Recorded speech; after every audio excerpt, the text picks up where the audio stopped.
Halo, assalamualaikum warahmatullahi wabarakatuh. Selamat pagi rekan-rekan. Berjumpa lagi dengan saya Hendrik Marta Dinata Haryanto di Live and Learn.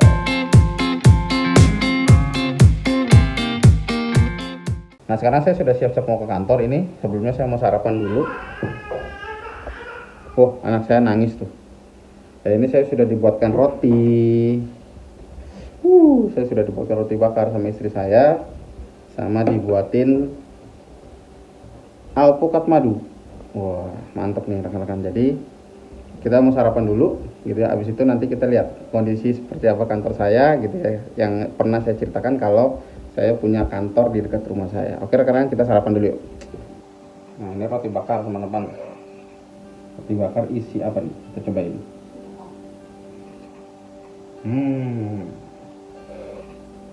Kebetulan saya memang suka roti gitu ya. Jadi apalagi kalau dibakar, sebenarnya kalau nggak pakai apapun, tinggal kasih mentega aja itu udah enak.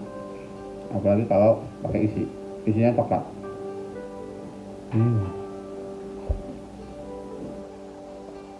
Kita cobain alpukatnya.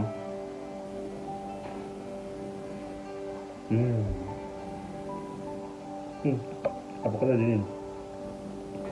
Terus segar teman-teman, enak.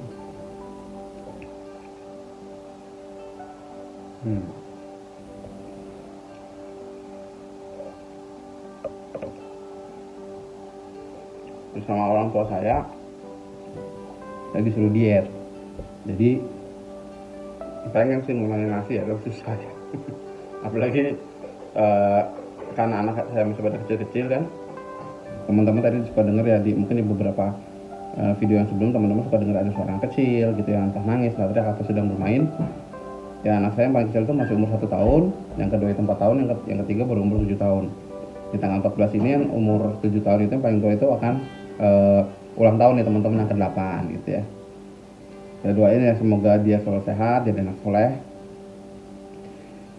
Terus bisa menjadi kebanggaan kedua orang tuanya gitu teman-teman. Nah, karena anak-anak saya masih kecil, jadi susah buat membuat makanan yang sifatnya tuh makanan sehat gitu. Karena kan kalau makanan sehat itu kan khusus ya, kita buatnya mungkin sayur-sayuran atau oatmeal atau misalkan gandum, susah. Jadi istri saya kasihan ya kalau belum sempat, jadi kita suka makan yang ada aja sayanya gitu. Ini blueberry.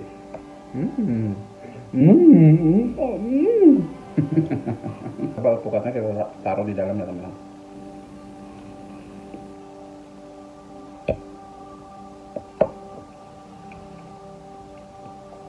Satu lagi.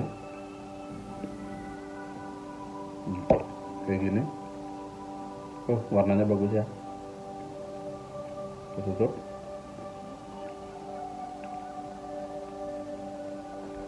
Mari kita makan. Mari kita makan.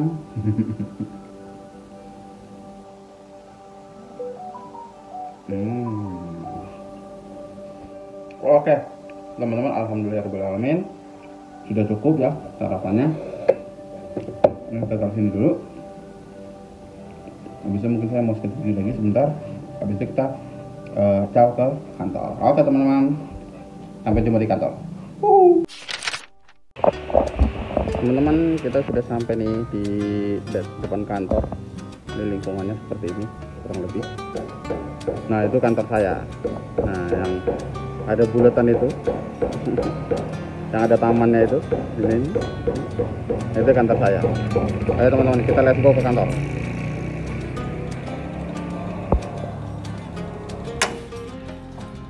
Assalamualaikum. Oh, ada Mas Riko. Iya, ini anaknya rekan saya, tapi kebetulan rekan saya lagi keluar kota. Ini putranya yang paling besar lagi sekolah.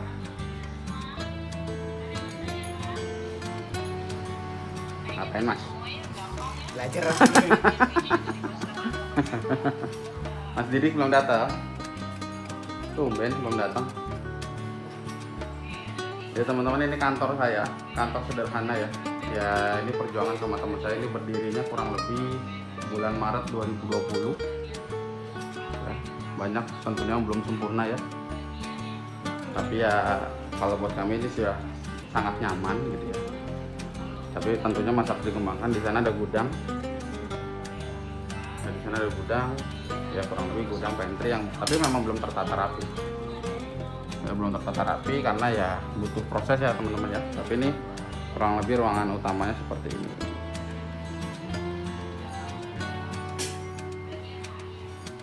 Oke teman-teman, ya sekarang ikuti kegiatan saya ya Mas Didik. Ini teman-teman ini masih dalam pencarian sejati diri. Ya, jadi beliau ini adalah tim saya yang paling pertama ya dari kantor ini berdiri. Beliau sudah ikut kita. Ya mudah-mudahan nanti sukses, banyak pembelajaran yang bisa beliau ambil gitu ya. Jadi hari ini rekan-rekan rencananya saya nanti mau membahas tentang beberapa kertas kerja yang harus kami kerjakan karena kami sedang mendampingi pemeriksaan ya, dan pemeriksaan itu bukan pemeriksaan sembarangan tapi bersangkutan TBK yang memang itu luar biasa hati-hati ya dari segi penyediaan data. Terus apa namanya, biasanya nanti jam 12 saya jemput anak saya sekolah, habis itu ya bisa saya ke rumah, saya ngambil bekal buat makan siang, terus ya kembali lagi kerja sampai dengan kerjanya selesai atau waktunya jam pulang. Ini yang WP kemarin kan? Iya yang WP kemarin, coba yang di WPL nya.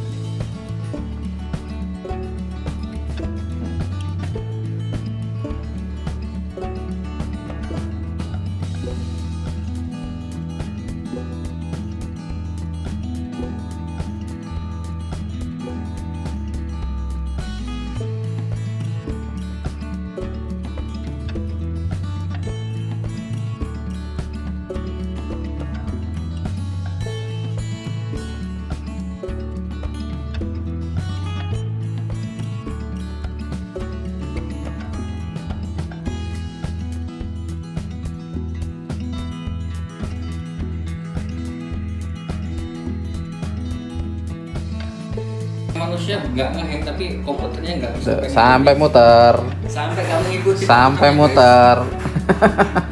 Komputernya sampai ampun bang nyadi lagi dulu bang, ngopi dulu bang. Mantap jadi mantap sekali guys. Pokoknya yang ngehang itu sampai laptopnya bukan orangnya. Orang-orangnya masih bisa ditolongin sama kopi guys, bisa di refresh.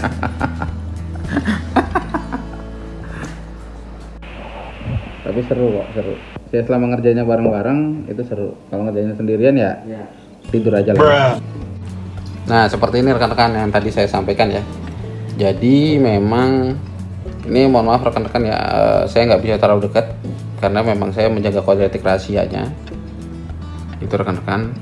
Jadi kurang lebih seperti ini ya. Ini salah satu tabelnya. Tabelnya masih banyak lagi ya. Jadi kalau ya, dan tabelnya bisa rekan-rekan sesuaikan sesuai keinginan Anda mau seperti apa, tapi kurang lebih seperti ini proses ekualisasi ya. Ya memang tabelnya panjang-panjang bikin mumet dan mungkin membuat Anda trauma gitu ya. Tapi inilah yang menjadi keseruan dan yang harus kita jalani ya, karena secara profesional ini tugas, dan tentunya kalau bagian teman-teman yang belum bisa, ini ilmu yang sangat berharga gitu teman-teman. Jadi semangat terus, produktif ya mas ya. Di laptop. Nah ini lagi terbebani sama tugas matematika. Teman, jadi seperti yang tadi saya sampaikan bahwasanya sekarang saya mau menjelaskan gitu ya apa yang sedang kita lakukan. Saya dengan Mas Didik sudah melakukan terkait dengan dokumen-dokumen pemeriksaannya gitu ya. Jadi rekan-rekan saya akan jelaskan sedikit tentang awalannya dulu biar teman-teman nggak bingung nih. Jadi tentunya saya sedang bicara tentang masalah pemeriksaan pajak gitu ya, rekan-rekan ya, pemeriksaan pajak.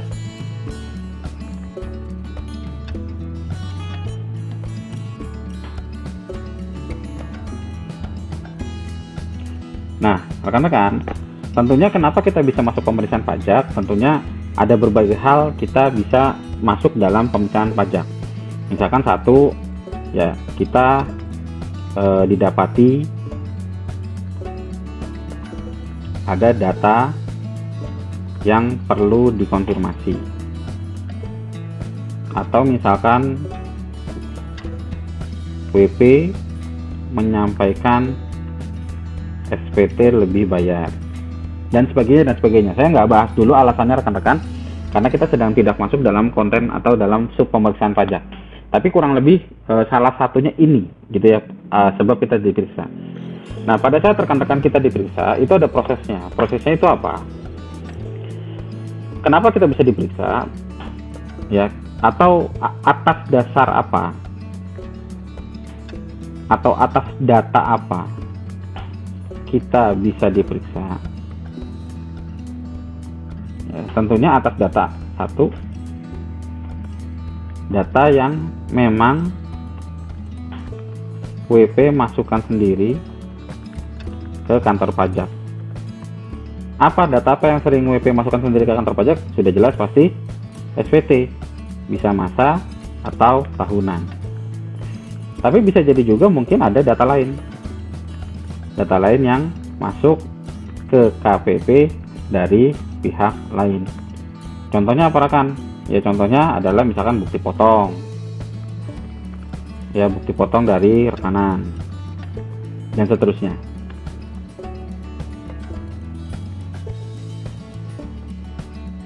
Nah rekan-rekan, atas data-data ini, ya atas data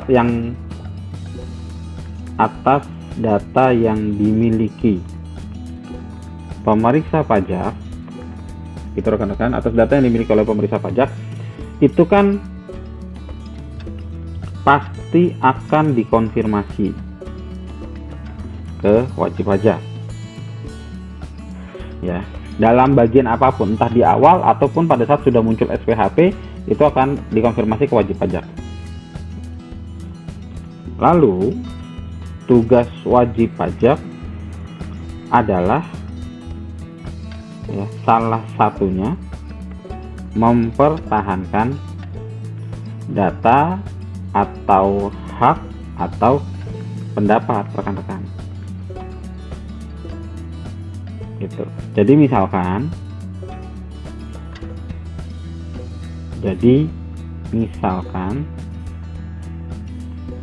ya petugas pajak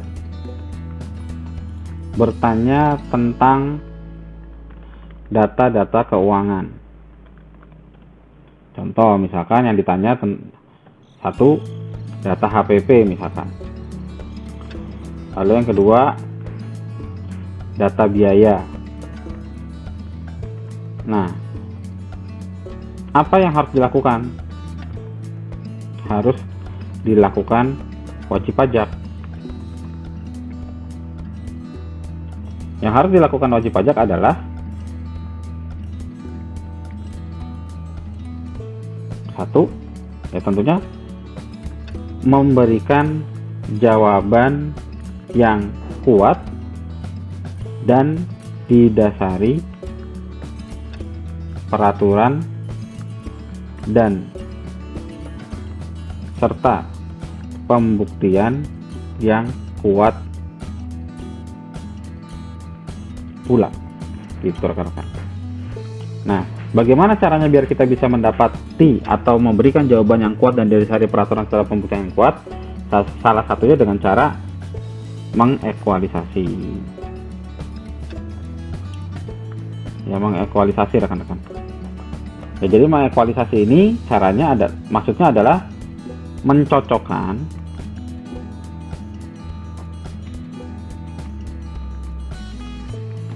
data keuangan yang kita submit ke KPP ataupun yang KPP miliki dari pihak lain, ya, mencocokkan data keuangan yang kita submit ke KPP ataupun yang KPP miliki dari pihak lain dengan pembuktian yang kita miliki. Pembuktiannya contohnya bisa apa saja. Pembuktian itu seperti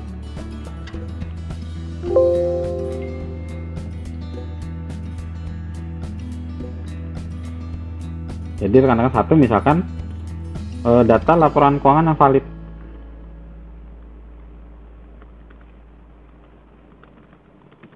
yang valid serta bisa dijadikan dasar. Kedua apalagi rekan-rekan? Yang B misalkan ya ini pembuktian dari pihak ketiga. Nah sekarang yang sedang saya lakukan dengan Mas Didik, rekan-rekan, dengan tim saya itu adalah yang poin A nih, data laporan keuangan yang valid serta bisa jadikan dasar. Jadi data yang ditanya oleh petugas pajak itu sedang kita carikan dasarnya, angkanya dari mana gitu ya, nomor akunnya berapa gitu ya, terus sumber laporan keuangan yang mana gitu kan rekan-rekan, itu harus bisa dibuktikan dengan laporan keuangan yang kita sajikan. Apalagi ini perusahaan TBK rekan-rekan jelas audited ya, jadi pastinya harus bisa dibuktikan atas dasar laporan keuangannya itu yang mana, GL-nya mana. Jadi misalkan kalau kita mengakui ada data misalkan kita mengakui ada data penyusulan 10 miliar, ya kita harus bisa menyajikan ini loh 10 miliar itu ada di GL ini, subnya ini, akunnya ini, begitu rekan-rekan. Jadi kurang lebih ini yang kita lakukan, cuman karena ini prosesnya TBK, perusahaan TBK, jadi kuantitinya cukup banyak ya rekan-rekan. Oke rekan-rekan ya, jadi nanti bisa kita lanjutkan lebih detail lagi di konten saya selanjutnya, makanya ikuti terus ya. Oke rekan-rekan. Wah, Mas Didik bawa jambu. Makasih Mas Didik. Enak banget guys, apalagi panas-panas gini guys. Panas-panas makanya Ada bubuknya.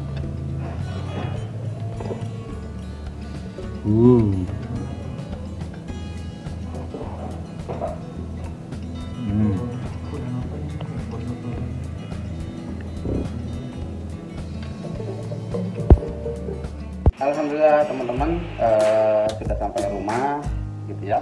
Ini kita sama Dede Amar, saya sudah sama Dede Amar. Ini adalah anak saya yang paling bontot, paling lucu, umurnya baru 1,5 tahun gitu. Nanti kalau ada kesempatan saya juga ingin buat konten atau vlog sama anak-anak saya ya, semuanya cowok semua kebetulan, jadi insya Allah seru. Dan jadi teman-teman terima kasih kepada semuanya yang sudah mengikuti dan menonton channel saya sampai selesai gitu ya teman-teman. Jadi kegiatan sehari-hari saya di kantor kurang lebih seperti itu, dan semoga apapun yang tadi saya bagikan bisa menjadi inspirasi dan bisa menjadi salah satu referensi gitu ya rekan-rekan. Karena perpajakan itu sifatnya kebijakan, peraturan, dan histori, jadinya referensi itu semuanya bisa berubah tergantung kasusnya, tergantung kondisinya, dan tergantung tata caranya gitu rekan-rekan. Jadi terima kasih banyak sekali lagi, semoga teman-teman selalu sehat, keep positif, keep healthy, keep life, dan keep down. Assalamualaikum warahmatullahi wabarakatuh. Dede Amar.